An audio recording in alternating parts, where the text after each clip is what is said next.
नमस्कार दोस्तों, आपका स्वागत है लाइव न्यूज 5 पर। मैं मिथिलेश अपने स्टूडियो में उपस्थित हूं और हमारे साथ हैं शाहगंज क्षेत्र के जाने माने चेहरे, युवा नेता और पूर्व जिला पंचायत सदस्य प्रतिनिधि वार्ड नंबर 6 से विवेक यादव विक्की जी। और हम आज इनसे पूछेंगे कि जो पहलगाम में हमला हुआ है, आतंकवादी हमला, जिसमें करीब 26 लोगों की जान गई है, ऐसा मीडिया रिपोर्ट्स के द्वारा बताया जा रहा है।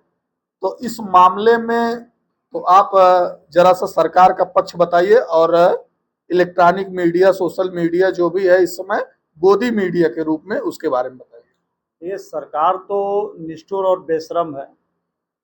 देश की सेनाओं पर भरोसा है। हम जानते हैं कि भारतीय सेना उन्हें नेस्तनाबूद करने में कोई कोर कसर नहीं छोड़ेगी। रही बात सरकार की, तो सरकार अपनी जिम्मेदारी तय करे। यह घटना कैसे हुई, किसके संरक्षण में हुई, आतंकी आए कैसे, इन सब चीज़ों पर सरकार को सोचना पड़ेगा। दूसरी बात यह है, विपक्ष को तो आज मेन स्ट्रीम मीडिया ने इस कदर बदनाम किया है कि सवाल पूछना ही देशद्रोह हो गया है। तो विपक्ष सवाल कितना भी गहराई से पूछे, कितनी भी महत्वपूर्ण सवाल पूछे, विपक्ष तो आज मैं समझता हूं कि सरकार और गोदी मीडिया की नज़र में देशद्रोही है। और रही बात मेरी, तो मैं तो बस यही समझता हूं कि जो भी घटना पहलगाम में हुई है बिल्कुल निंदनीय है और उसे किसी भी तरह से जायज़ नहीं ठहराया जा सकता है। और बस अगर हमले का सीधा सीधा जिम्मेदार माना जाए तो किसे माना जाए? सरकार को, जो सेना को ड्यूटी देते हैं उनको माना जाए, या इंटेलिजेंस फेलियर माना जाए, या पाकिस्तान को माना जाए, या किसी आतंकवादी गुट को माना जाए? मैं समझता हूं कि बाहरी किसी भी आक्रांता को जिम्मेदार न मानते हुए हम अपनी सुरक्षा में जो इंतजामात किए हैं उसकी फेलियर्स को मानें।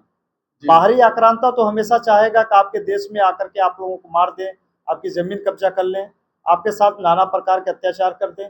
लेकिन सवाल ये है कि हम कितने सुरक्षित हैं या हम अपनी सुरक्षा के लिए क्या इंतजाम किए हुए हैं। पुलवामा जैसी हमला, इस घटना उसी तरीके से पहलगाम हुआ। तो पहलगाम का हमला, पुलवामा का हमला, ये लगभग दोनों सेम है। आपने सत्यपाल मलिक जी का वो इंटरव्यू सुना होगा, जब उन्होंने कहा कि जब हमने इसे मोदी जी को बताया कि सेना के लोग मांग रहे हैं 6 हेलीकॉप्टर सेना को ले जाने के लिए, लेकिन उनको जो है बाई रोड ले जाने का आदेश दिया गया कि नहीं, बाई रोड ले जाओ। और एक स्कॉर्पियो आती है जिसमें करीब 300 किलो आरडीएक्स था, जो फूटा और करीब 40-45 जवानों की शहादत हुई थी उस समय। मैं समझता हूं कि भारतीय सेना की जो रिक्वायरमेंट घटी है, उनकी मांग पर जो उपलब्धता घटाई गई सरकार द्वारा, कहीं ना कहीं ये भी जानबूझ के किया जा रहा है, देश की सेना को कमजोर किया जा रहा है। और अभी एक जीडी बख्शी जी का वीडियो वायरल हो रहा है, वो कह रहे हैं कि कोरोना काल से हर साल 60,000 सैनिक रिटायर होते हैं और 3 साल में एक भी भर्ती न करके करीब 1,80,000 सेना कम कर दी गई है, जहां पर लाखों की संख्या में सेना मौजूद होनी चाहिए। जीडी बख्शी साहब जो है पुराने अंधभक्त हैं, उनकी बात को बड़ी गंभीरता से मत लीजिए। हालांकि न जाने किस मर्दानगी के साथ उन्होंने ये बात कबूल करी है, मैं आभार व्यक्त करता हूँ। जबकि वो पुराने अंधभक्त हैं, पुराने गोबर भक्त हैं, सरकार के हर फेलियर पर सरकार का बचाव करने के लिए जाने जाते हैं, मोदी नामा पढ़ते हैं, जश्न मोदी मनाते हैं। तो आपके कहने का मतलब है इस बार की जो किस्त उनको नहीं गई तो इसलिए उन्होंने खुलासा कर दिया? हाँ, नो डाउट, इस हो सकता है सरकारी लिफाफा न पहुंचा हो, सरकार के बचाव का लिफाफा न पहुंचा हो, तो उन्होंने वो लिफाफा फिर से मिलने लग जाए, इसलिए ऐसा बयान दिया होगा। जिन भी परिस्थितियों में दिया गया बयान स्वागत योग्य है। तो मिला जुला के निष्कर्ष ये निकला है कि सरकार जो है सेना को कमजोर कर रही है, देश को जो है औरंगजेब, मकबरा, मुर्दा उखाड़ना और गाय का गोबर, गौमूत्र को ज्यादा प्रचार में लाकर देश की जो आविष्कार वाली सिस्टम होती है, वैज्ञानिकों को जो प्रोत्साहन देना होता है, जो फंडिंग देना होता है, उस पर न काम करके सरकार न काम करके देश को अंधकार की ओर झोंक रहा है। सरकार जो मौजूदा सरकार है, बीजेपी सरकार, मोदी सरकार, जिस कांग्रेस पार्टी को गाली दे देकर ये लोग घोटाले के नाम पर, देश को कमजोर करने के नाम पर, खुद को देशभक्त साबित करके ये लोग सरकार में आए, रूलिंग पार्टी बने, 3 बार, तीसरी बार अब की बार मोदी जी प्रधानमंत्री बने हैं, उन सब मूल्यों पर, सिद्धांतों पर, नियमों पर खरे बिल्कुल नहीं उतरे हैं। तो इस प्रकार की मानसिकता है इनकी, और देश के लोग जाने समझे और चयन करें कि वोट कहां देना है, किसे देना है, कौन देशभक्ति के नाम पर चूना लगा रहा है, देश को ठोकर मार रहा है, चोट पहुंचा रहा है। और कुछ कहना चाहेंगे आप? देखिए, देश में मुसलमानों के विषय में एक सवाल लगातार गूंजता है। इन्हें जिहादी कहा जाता है, इन्हें आतंकवादी कहा जाता है, इन्हें तमाम और आप बात कर रहे हैं जब कश्मीर में हमला हुआ तो जिस तरह से एक नैरेटिव चलाया गया व्हाट्सएप के जरिए कि इसमें कश्मीरियों का हाथ हो सकता है, जबकि कई वीडियोस में और कुछ जो जिनके ऊपर हमला हुआ था उन्होंने भी कहा कि कश्मीरी हमारी मदद कर रहे हैं, और हमने भी देखा सोशल मीडिया पे कश्मीरी जो है इस हमले का विरोध दर्ज करवा रहे हैं। मस्जिद में ऐलान भी किया गया कि जो टूरिज्म के ऊपर जो हमला किया गया है ये बहुत बड़ा निंदनीय घटना है। एक करबला की विरासत आज भी जिंदा है और हुसैन फिर शहीद हुए। जिसने यजीदी फितरत को ललकारा आज हुसैन कहलाया। मैं आपको स्पष्ट कर देना चाहता हूं कि यजीद कौन है और हुसैन कौन है, ये मैं आपको गद्दार कौन है, देशभक्त कौन है, बिल्कुल, ईमानदार कौन है, बेईमान कौन है? आप हिंदी शब्दों का अगर उपयोग आज हुसैन वे हैं, आज हुसैन वे हैं जो राष्ट्रवाद के साथ हैं। आज हुसैन वे हैं जो समतामूलक विचारधारा के साथ हैं। आज हुसैन वे हैं जो इस देश की वसुधैव कुटुंबकम की विचारधारा के साथ हैं। आज हुसैन वे हैं जो यहाँ की जमहूरियत के साथ हैं। यजीद कौन है? यजीद वो है जो एक धर्म को दूसरे धर्म से लड़ा रहा है, एक जाति को दूसरे जाति से लड़ा रहा है। यजीद एक विचारधारा है जो नफरत की विचारधारा है। हुसैन एक विचारधारा है जो सहिष्णुता की विचारधारा है। हम हुसैनियत के लोग हैं। हम इस तरह के लोग हैं कि भाई, हिंदू मुस्लिम सिख ईसाई आपस में भाई भाई, ये विचारधारा हुसैनियत की विचारधारा है। हम हुसैन के फॉलोवर हो सकते हैं। जहां मामला जिहाद का आता है तो भारतीय जनता पार्टी या संघ के लोग ये प्रचारित करते हैं कि मुसलमान जिहाद करता है। जिहाद का मतलब ये नहीं होता हिंदू से नफरत करना। जिहाद का मतलब होता है कि सच्चाई, सहिष्णुता, भाईचारे के खिलाफ अगर कोई है, शैतानियत के साथ कोई है, उसके खिलाफ लड़ाई लड़ने का नाम, उसके खिलाफ की जो विचारधारा है वो इंसानियत है। वही इंसानियत जिहाद है। इंसानियत ही जिहाद है।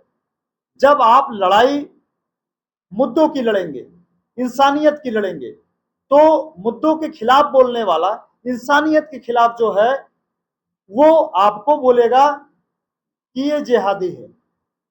जैसे आज समाजवादी पार्टी के राष्ट्रीय अध्यक्ष संविधान के मुद्दे पर, लोकतंत्र के मुद्दे पर, नौजवानों के मुद्दे पर, किसानों के मुद्दे पर मुखर होकर के सरकार और उसके लोगों के खिलाफ बोल रहे हैं, आवाज उठा रहे हैं, लोकतंत्र की लड़ाई लड़ रहे हैं, तो ये भी हुसैनियत का काम कर रहे हैं। यजीद के खिलाफ लड़ाई लड़ रहे हैं। ये भी एक हिसाब से देखा जाए तो बुराई के खिलाफ अच्छाई की लड़ाई है, जंग है, यानी जिहाद है।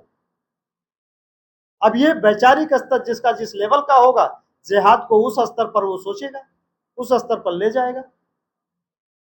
देश में जहां जहां भारतीय जनता पार्टी की सरकारें नहीं हैं, वहां वहां इस तरह के दंगे फसाद कंटिन्यू इसलिए होते हैं ताकि इन दंगों के रास्ते उनकी सरकारें बने। देश में हिंदू ध्रुवीकरण हो रहा है। पहलगाम के हमले में आपने तमाम वीडियो देखे। मुसलमान, वहां का कश्मीरी मुसलमान सभी यात्रियों को, पर्यटकों को अपने घरों में पनाह देते दिखे, पीठ पर लाद कर उनको सुरक्षित स्थानों पर जाते हुए दिखे, सेना के कैंपों में पहुंचाते दिखे, उनके ट्रीटमेंट करते दिखे, उनको भोजन और कपड़े आदि मुहैया कराते दिखे। इसको आप क्या कहेंगे? इस इंसानियत को क्या कहेंगे? ये इंसानियत ही हुसैनियत है। असली लड़ाई जो शैतान के खिलाफ है वो यही है। शैतान के खिलाफ ये भी तो एक जिहाद है। जो आतंकी घटनाओं में लिप्त रहे, जिन लोगों ने मारा, उनके खिलाफ अगर कश्मीरी मुसलमान खड़ा हुआ तो कश्मीरी मुसलमानों का ये जिहाद था आतंकवाद के खिलाफ। इसे क्या कहेंगे आप? ये हुसैनियत का रास्ता है। ये विचारधारा जो सच्चाई और अच्छाई के रास्ते पर चलने वाली है, उसके पक्ष की लड़ाई है।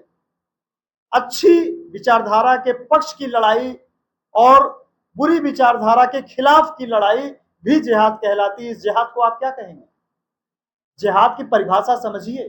कौन जिहाद नहीं कर रहा? विक्की यादव भी जिहादी है, ये भी जिहाद कर रहा है। गरीबों, मजबूरों, सुस्तों, वंचितों की लड़ाई लड़ रहा है विक्की यादव, तो विक्की यादव भी जिहाद कर रहा है। सरकार से, तंत्र से लोहा ले रहा हूं, ये भी जिहाद है। सरकारी तंत्र और लोकतंत्र के लिए ये भी जिहाद है। बड़ा गांव में पुलिसिया अत्याचार होता है, हमारे निर्वाचन क्षेत्र में पुलिसिया अत्याचार होता है। लोकतंत्र की धज्जियां उड़ाते हुए नौजवानों पर, किसानों पर लाठियां पुलिस चलाती है। विक्की यादव उनके हक अधिकार की लड़ाई लड़ता है, ये भी जिहाद है। लोकतंत्र में वहशीपना के खिलाफ अगर विक्की यादव लड़ाई लड़ रहा है तो वहशीपना के खिलाफ ये भी एक जिहाद है। तो जिहाद को पहले समझो। व्हाट्सएप यूनिवर्सिटी में पढ़ने वाले लोगों, कभी लखनऊ यूनिवर्सिटी में पढ़ लेते, कभी इलाहाबाद यूनिवर्सिटी में पढ़ लेते, कभी बीएचयू यूनिवर्सिटी में पढ़ लेते तो शायद ज्यादा ज्ञान होता। ये व्हाट्सएप यूनिवर्सिटी वाले, हम लखनऊ यूनिवर्सिटी के स्कॉलर को कहते हैं कि ये लोग लोकतंत्र के लिए खतरा है, हम इलाहाबाद यूनिवर्सिटी वालों को कहते हैं लोकतंत्र के खतरा है। अभी आप देखिए ना, भारतीय जनता पार्टी के व्हाट्सएप यूनिवर्सिटी की स्टूडेंट कहते हैं दिल्ली यूनिवर्सिटी में पढ़ने वाले लोग गद्दार होते हैं। यहां लेकर देश को चले आए हो। इसके खिलाफ लड़ाई हमारी है, ये हुसैनियत की लड़ाई है। चलिए, इस विषय को यहीं पर समाप्त करते हैं। काफी लंबा वीडियो हो रहा है। अब अगला प्रश्न जो है हम अगले वीडियो में